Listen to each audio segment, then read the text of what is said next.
by MacKenzie Weegar, stud defenseman from the Calgary Flames. Weegs, thanks for joining us on Players Only. Yeah, thanks for having me. It's a pleasure to be on with some familiar faces. Well, you had a great night last night. You had 3 points in a big win. Can you talk about your team this year? Maybe it was a mentality going into training camp, or has anything changed? Because the Calgary Flames have been a great story this year.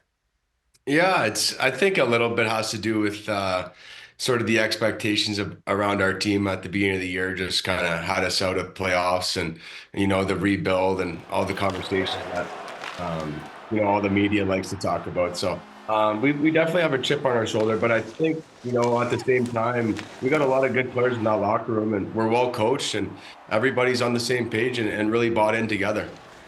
You talk about a chip on your shoulder, MacKenzie. You came in 7th round pick, ups and downs, minors, East Coast Hockey League, long journey. Now you're one of the faces of Ottawa. How does that happen?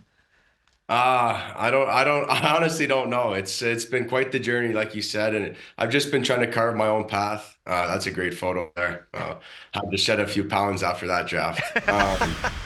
But just working hard, and I think I praise myself on having a great support staff, and my trainers back home, like I said, getting me into shape, becoming a man. I obviously had to mature a little bit and become a man, and just stay dedicated to the game. I love the game of hockey. I love being in the locker room with the boys, and I've always loved it, and staying true to myself. And here I am, like you said, it's crazy that you say I'm the face of Ottawa and all that kind of stuff. I still don't believe it, and I take it one day at a time in the NHL. I don't take it for granted, and I just like to have fun and compete hard every night. Can we get that cover shoot back? That you're on the cover of a magazine? Yeah, look at this. What are you wearing? That's actually a custom suit that big Nikita Zadorov got me hooked up with. That was actually a mess. It couldn't come through the border. I think I paid an extra however much to get it through custom. So now I just go to my own mall here at Chinook Mall, and I'll just go in and grab a quick suit and wear my traditional black suit. I don't usually wear anything other than my black suit. Yeah, you can't put a price tag on style. That's a dynamite look for you right there. That was your role when I played with you. You always had the nice suits going. Thanks, buddy. Who's the suit guy in Calgary now? Who's the sharp dresser? You say you just go to the Chinook Mall, the casual mall. Who's the guy that's got to stand out in that dressing room in Calgary? I think Blake Coleman. He's got some good style. Yeah, Pickles. He likes the hats and the suits. Now he's got a guy, World of Vici. He actually diced me up with a few nice suits, but I can't, like I said, I can't get away from the black suit. But Colsey looks good. He's got a nice style to him. He's got the flow going. He takes it pretty seriously. He likes to be noticed in his nice suits. So I go with Colsey. Does he pick those out, or does Jordan pick them out? His wife pick them out for him? Yeah, I bet you Jordan helps him out a little bit too. I got to give her some credit. Yeah, we got to give her some credit, because I know Colsey, and he's a handsome kid, but I think that style really upticked a few when she got her hands on him. Yeah, you got to get to the story though with this. You know the inside. You were telling me a little bit of inside stuff, MacKenzie. That there's a little intensity behind you when it comes to some certain things. Brian can probably dig in a little deeper on that. Yeah. So what I loved about it was, and I called it your passion for the game. Yeah. You had a certain energy, and I've been known to have a snap show here once in a while when I played. So I loved kind of when you got going a little bit. Yeah. We might have egged him on in practice once in a while just to kind of see how he was going to react. Yeah. I think you've harnessed that so well. We're going to show a few clips. Can you walk us through this? I think it's an asset for you, but this part of your game always entertained me. Yeah, you know what? It's an asset, but it can be also a liability at times as well. Oh, yeah, I smoked the boards there. I haven't seen that in a while. That's awesome. That was this one here wasn't very smart. That was a little dangerous. I'm happy I aimed for the net. I really wanted a goal. That was tough, but like you said, it's just part of me. I'm a fiery guy. I like to keep myself pretty entertained out there. The games can get kind of stale at times, and I got to do something to make somebody laugh or fire somebody up, and even if it's myself or the referees or whoever it may be. But I'm usually full of emotions throughout the 60 minutes of a game, so it's definitely part of who I am, and it makes me who I am. And I think the boys don't mind it unless it's coming from a bad side of me. But for the most part, it's toned down a little bit. I've matured a little bit. I'm trying to talk to the refs a bit more, but like you said, Boiler, it's just passion. It's just passion for the game. And it was never a disrespectful thing. I'll make that clear. And that's what I think we all. Well, he doesn't get to where he is. Exactly, and it's great for the game. Yeah, it is. And 20 goals too. So a year ago, 20 goals. That has to spark. If that passion is driven into that kind of play and that kind of intensity, your teammate, your teammate that you got traded with, Jonathan Huberdeau, had some pretty strong comments after the game last night. Actually mentioned the Four Nations, that you should be on the radar for that tournament. What do you think about those comments? Hubie's awesome. We're going to listen to the clip first here. We'll pull it up first for you, Weeks. Yeah. We'll let you listen to it. Yeah, I mean, he's a great player. I mean, he's unbelievable. Give him a shout out to my Team Canada. I mean, I think it's the time to do that. He's such a good player. I mean, he plays hard, all around the game, and deserves it. I think, played a hell of a game, and got 3 points. It's huge. Yeah, Hubie's the best. Obviously, we've been playing together. Every single game that I've played in the NHL has been alongside him, and for him to get his 500th point or 500th assist, then he gives me a shout out, gives sort of an explanation on him and how humble he is. So I appreciate that from him, and maybe Doug Armstrong heard him. I don't know. It'd be an honor to make the team, and for me, I'm focused on playing, the Flames way right now, the Flames hockey, and, my competitive edge, hard defense, and, jump up in the play and create some offense when I can. And, I talk about, my 180-foot game. I don't like getting too low in the offensive zone. I like to be that 180-foot defenseman. So if that helps out Team Canada, and I'd love to be a part. I'd do anything I can to help them win and help the country succeed, and it would really be a true honor. But I know that they have a lot of depth defensemen there, and whoever they choose is going to be fabulous, and they'll do a great job. So for Hubie to stick his neck out there with the media, it goes a long way. He's my best friend. I love him. Well, part of this, MacKenzie, that could play into it is that you represented Canada at World Championships and won a gold medal. That's got to help. What was that experience like over there to win the World Championships and get that gold medal in international hockey? Was that your first taste of international hockey? Yeah, that was my first taste. It took a while. I was, kind of waiting to represent them over there and overseas and seeing what that tournament's like. It's pretty special tournament. You realize how serious the European teams and their culture take it, especially when we played Latvia.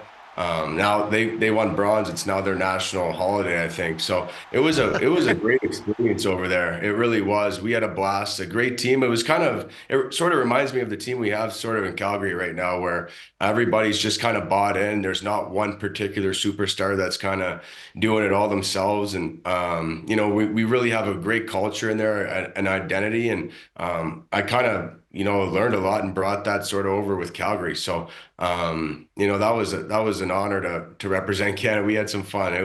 I'd do that again for sure. That was a blast. Yeah, those tournaments are a blast, and they can never take that gold medal away from you. It's great to play on that international stage, and I'm certainly rooting for you to get on that Four Nations team. But you spoke about Calgary and about, not necessarily superstars. No one really jumps off the page stat-wise this year. But what does jump off the page is you guys are 4-1 in your last 5.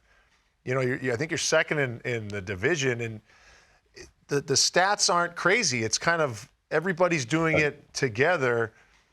You can talk on that more if you could, please, because it's for us, like our job is to predict things, and I'm usually wrong, but this is just it's hard to describe sort of what's going on in a room. So I'm going to ask you again. Like, how do you guys make it all work? Is there just no ego? Yeah, zero ego. Definitely no ego. I think if there was an ego, there's a pretty good leadership group in there that would, stop all that pretty quick. But like you said, we've just become a really big family in there. And you got to give credit to our goaltenders as well. The tandem that Wolf and Vladar are having right now is giving us a lot of success, for sure. But like you said, I think a couple of the pickups like Lomby. I don't know if you got to play with him in Florida. You might have just missed him, No, I but missed I watched him a lot. I got to see him firsthand, and I know what Brian Yeah. Lomberg's all about. Oh yeah. Yeah, he just brings a great energy to our team, very positive. He gets everybody going. You got Matty Coronado and Connor Zary that are, young kids that are going to be tremendous players. And then you kind of got the older guys, Bax, Hubie, Coleman, Nazem Kadri that are leading the way. Rasmus Anderson back there. Everybody's contributing and, playing with the identity. Nobody, from the first to the fourth line, everybody's contributing, with their identity to say. So nobody's going out there and lighting it up every single night. It's everybody contributing together, and our coaches are super prepared before each game, and we're focused and dialed in, and we've just bought into the Flames way right now, and we got to keep building towards it. It's obviously early and we have a lot of work to do, but if we kind of stick to this and keep playing this and keep buying in, I think we got a good chance. You just mentioned, I know a lot of players, but what stuck out to me is Wolf and Vladar, especially Wolf. Young kid comes in. I gotta know about goalies because sometimes they're crazy, sometimes they're normal. They're kind of all over the place. One of the shorter goalies in the NHL, unconventional size-wise by today's standards. Is he quirky, and what makes him special in net? Yeah, I'd say he can be pretty normal, and then he can be very, like you said, the goalie weirdness for sure, which makes him who he is. He's a great kid. He always wants to hang out with the boys. He sits at the card table with us now. He wants to be involved. He's always texting, what the guys are up to. And that goes a long way for me. He just wants to spend time sometimes outside the rink and just not talk about hockey. But he's a special player. He's so quick and he's so fast. He's showing it right now. He's very dialed in. He's a confident kid. You can say too confident, but I'd rather my goaltender be way more confident than, not confident at times. So it suits him. He can be a little bit superstitious like all goalies can be, but he's a hell of a player. He's a great kid, and I'm happy that to defend in front of him because he can bail me out a few nights. It's nice. Who runs that card table? Who's the shark? Yeah, there's nobody really like that good, honestly. There's nobody that really stands out. Kadri's pretty good. Hubie's not bad, but we're kind of all just. I'm like middle of the pack. I'm never in the red. Like before, when I played in Florida, I was always losing. Okay, I was wondering when I didn't want to say it. I was always losing. I'd always have to bring cash to you guys. You and Ekblad getting on tilt was a great day for me in the RC. Yeah. I'll still get on tilt. But I'm lucky. Rasmus Anderson's pretty bad, so we can take it. There's nothing better. Nothing better than the Flames. Now. So we talked a lot about Hubie and your guys' close relationship. How much communication did you two have after, that big day a couple of years back when you found out you were being dealt to Calgary? Obviously right away. We were pretty, he was obviously a little bit more shocked than I was. I kind of knew something was coming, just based off becoming a UFA in the near future, but it was weird. I don't know how to describe it other than a weird feeling. I've never been up until that day. I've never been traded before. So, going to a new team, new players, new organization, even equipment guys and medical guys, it's just a new beginning. So it was different. And, Hubie's does his own thing in the summertime. He's up in Montreal, and we kind of get away from each other because we spend a lot of time together. And like you said, I can be pretty passionate, and so can he. So we like to kind of get separated, and But we were in it together. We supported each other. We were in it together. Whatever he needed when he got here, I was there, and vice versa. So, it definitely made us closer, especially, you know, our third year now. We still talk about it, and we still, whatever you need, we look out for each other. So, to be traded together, I guess, was a bit of a blessing, honestly, because it was difficult for sure, but we got through it together, and I'm happy it was him for sure. He's special. He's a special guy for me. Yeah, it's never easy getting moved, but you guys got to do it together. That's somewhat helpful. We're gonna switch gears a little bit here. I heard you're a big holiday guy, big Christmas guy. Yeah. I love Christmas. Me too. So we're gonna play a little game. It's called Take Your Pick, the holiday edition. Okay. And we're going to just get right into it. I think you can just tell us what you would prefer. So starting with the meal, we always have a couple varieties of potatoes. What's your go-to, mashed or sweet potatoes? Sweet potato guy. I like sweet potato, especially, in Christmas time, you can doll it up with cinnamon or maple syrup or whatever you want, make it a little bit more festive. So I'll go with sweet potato. It's the right answer.